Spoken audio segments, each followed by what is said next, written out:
Dear friends, পুনৰ নতুন এটা ভিডিঅ' লৈ মই মোৰ ইউটিউব চেনেললৈ আপোনালোকক স্বাগতম জনাইছোঁ। আজি মই তোমালোকক জিকিৰ কবিতাটিৰ মূলভাৱ দিবলৈ ওলাইছোঁ। অসমৰ ইছলাম ধৰ্মী লোকসকলে ভকতীয়া সুৰেৰে গোৱা জিকিৰ গীতসমূহ এক প্ৰকাৰৰ তুষ্টিমূলক গীত। আজান ফকীৰে এই জিকিৰ গীতটোৰ মাজেদি সংসাৰ যাত্ৰাৰ সংকেত প্ৰতিফলিত কৰিছে।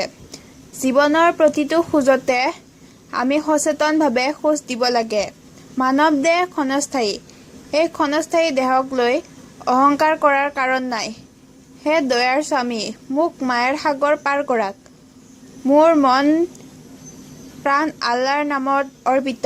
পানীয়ে যেনেকৈ নিজৰ ভিতৰত থকা তৃষ্ণা পলোৱা গুণৰ কথা নাজানে, জুয়ে যেনেকৈ নিজৰ উত্তাপৰ কথা নাজানে, তেনেদৰে আমাৰ শৰীৰৰ মাজত আল্লাহ সোমাই আছে, কিন্তু সেই কথা আমি নিজেই নাজানো। বিশ্বাসী আল্লাহৰ মাজত আল্লাহৰ দূত লুকাই আছে।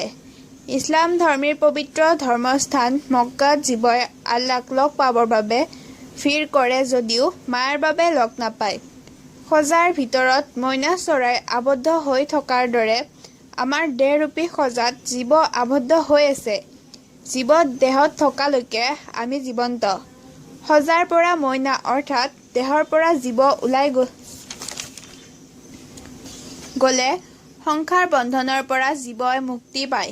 সেয়েহে অস্থায়ী দেহক লৈ অহংকাৰ কৰাৰ প্ৰয়োজন নাই। যদিহে মোৰ এই ভিডিঅ'টি ভাল লাগিছে তেতিয়াহ'লে লাইক কমেণ্ট কৰিব আৰু চেনেলটো ছাবস্ক্ৰাইব কৰি কাষতে থকা বেল আইকনটো প্ৰেছ কৰিবলৈ নাপাহৰিব।